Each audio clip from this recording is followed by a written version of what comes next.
जय श्री राम, बहुत बहुत बधाईया, खूप खूप अभिनंदन.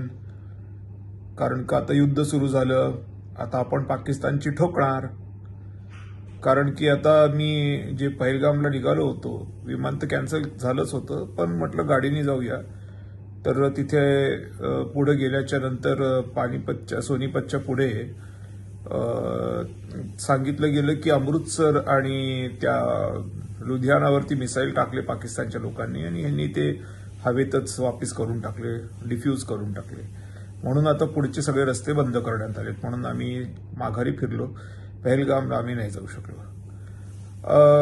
अभिनंदन याकरिता कारण की खूप लोक आता खुश होतील की वाह, आता तर ठोकणारच आम्ही पाकिस्तानची.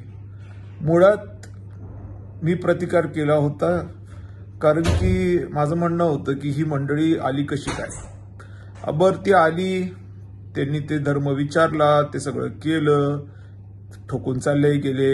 ना आपला पोलीस शिपाई होता, ना आपला आर्मीवाला होता, आपला पुढारी होता, कोणच नव्हतं. कसं झालं, पहिल्यांदा माझं बहिणींचं सिंदूर पुसलं, का पुसलं, आणि नंतर काहीतरी एरियल अटॅक केले. आणि म्हणून त्याच्यावरती मी प्रतिकार केला की अरे यार, तुम्ही पहिले केलं असतं तर किंवा काही केलं असतं तर हे घडलं नसतं. माणसं आतमध्ये शिरली कशी. म्हणून तर मला भरपूर शिव्या बसल्या. कारण का मी म्हटलं की बाबा मोदी हटाव आणि हिंदू बचाव.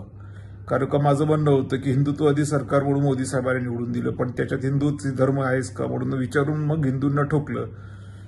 एक प्रकारे जे कधी घडलं नाही ते आता घडलं, आणि जेव्हा कधी घडतही होतं त्यावेळेला ते घडू नये म्हणून तर आपण मोदी साहेबांना निवडून दिलं होतं.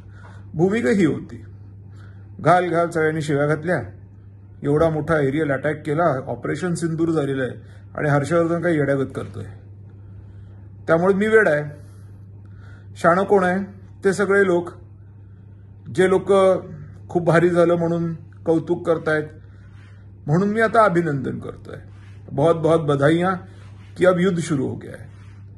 तो अभी टैक्सी वाले हैं, आज जो मेरा टैक्सी वाला था, जिसको 25,000 30,000 का धंधा मिलने वाला था, उसका धंधा डूब गया.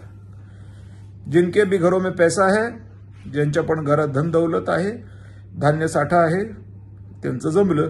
कारण की उद्या युद्ध पांगलं तर मग काय होणार, जसं कोविडमध्ये झालं.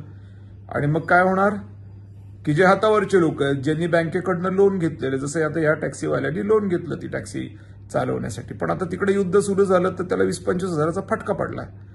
असाच फटका कोविडमध्ये अनेक लोकांना पडल्यामुळे लोक बर्बाद झाले होते. अनेक माझ्या माता भगिनींना त्यांचे संसार चालवणं शक्य न झाल्यामुळे काही असे निर्णय घ्यावे लागले की जे रडू येतं ते निर्णय ऐकल्याच्या नंतर. आणि आता तेच होणार आहे. युद्ध झाल्याच्या नंतर ज्या वेळेला मॉकड्रिलमध्ये आपल्याला शिकवलं असं वागा तसं वागा, म्हणजे मॉकड्रिल ज्या वेळेला आपल्याला शिकवण्याची भूमिका घेतली त्या अर्थी त्यांना तेव्हाच माहिती होतं की युद्ध होणार आहे. काही लोकांनी सांगितलं की पाकिस्तान काहीच करणार नाही. आता बघा, पाकिस्तानचा फॉरेन मिनिस्टर सरेंडर झालाय म्हणून व्हॉट्सअपवरती कौतुकाचा वर्षाव झाला, पण तोच काही सरेंडर झाल्याचं दिसत नाही. आणि आता Indian defence research wing IDRW यांनी त्यांच्या साईटवरती ऑफिशियल, मी आता ते टाकतोय तुम्हाला, सांगितलंय की 8-8 हजार किलोमीटर मिसाईल दूर जाऊ शकते. एवढ्या मिसाईल्स पाकिस्तानकडे आहेत आणि ते न्यूक्लिअर वेपन त्याच्यावरती लोड करून पाठवू शकतात. म्हणजे मुंबई, बँगलोर अशा वेगवेगळ्या सिटीजला ते ठोकू शकतात. सगळ्यांनी सावध राहावं असं त्यांनी आता त्यांच्या जाहीररित्या साईटवरती सांगितलं. जर आता असं झालं आणि ठोकू शकतात म्हणून जाहीररित्या सांगितलं तर मग ती स्थिती कशी तयार झाली आता. म्हणजे प्रत्येक सिटी आता टार्गेटवरती आलेली आहे. म्हणजे प्रत्येक सिटी आता डेंजर झोनमध्ये आलेली आहे. म्हणून मॉकड्रिलमध्ये काय होतं, आपल्या आपल्या घरात जाऊन बसा, लाईट बंद करा आणि आपण पडदे बंद करा, गपचूप घरात बसा. म्हणजे काय, कोविड सदृश्य स्थिती. म्हणजे हे जे काही लोकांनी लोन घेतलं, हाऊसिंग लोन, पर्सनल लोन, हे पुन्हा एकदा देशोधडीला. पहिल्यांदा देशोधडीला लागले नोटबंदीच्या वेळेला, नंतर देशोधडीला लागले कोविडच्या वेळेला, आता देशोधडीला लागले युद्धामुळे. जे युद्ध कशामुळे घडलं तर त्या लोकांमुळे ज्यांची अजूनही ओळख नाही. पकडले गेले असता त्याच्यातला एखादा आणि त्याला ओळखला असता तर ती गोष्ट वेगळी होती.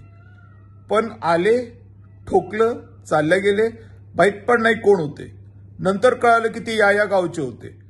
कोणी सांगितलं भगवंतालाच माहिती. कारण पकडला गेला असता तर पुरावा असता. आता काय पुरावा आहे? आणि आहे पुरावा असं तुमचं म्हणणं आहे तर मग माझा नैसर्गिक पहिला प्रश्न होताच, मग त्यावेळेला तुम्ही काय करत होते? कसं घुसला तो माणूस आतमध्ये? पण नाही, मी आता तुमचं अभिनंदन करणारा व्हिडिओ टाकलाय. बहुत बहुत बधाई. फटाके फोडा. अरे हो, फटाके फोडायची गरज नाही, कारण आता मोठे फटाके फुटणार आहेत. आणि चुपचाप घरात जाऊन बसा. आणि आता मोदी साहेब जे करतील ते ऐकावंच लागणार आहे. कारण कोविडमध्ये त्यांचं ऐकावंच लागलं. जालन्याच्या रेल्वेच्या प्लॅटफॉर्ममध्ये माणसं मरून गेली. कळालंच नाही घरी जायचं रेल्वे कोणती आहे. 8 वाजता लॉकडाऊन, 8 वाजता लॉकडाऊन. घरी कसं जाणार माहित नाही, पोट कसं भरणार माहित नाही. लहान लहान लेकरं खाली आणि म्हाताऱ्या डोक्यावरती असे सीन. लाखो बिहारचे, उत्तर प्रदेशचे लोक रोडनी चालतात, मरून गेले रस्त्यात. कळालं पण नाही की कधी मेले. कित्येक बायकांना उचललं कोविड म्हणून. तदनंतर त्यांचं काय झालं कोणालाच कळालं नाही, कारण बॉड्याच मिळाल्या नाहीत. किती मुलांनी आपल्या आयांना मुकावं लागलं, किती मुलांना आपल्या बापाला मुकावं लागलं. काहीच कळालं नाही काय झालं. अंधाधुंद कारभार. Covid Covid Covid Covid Covid. आता काय युद्ध युद्ध युद्ध. भारत काही शोकांतिका.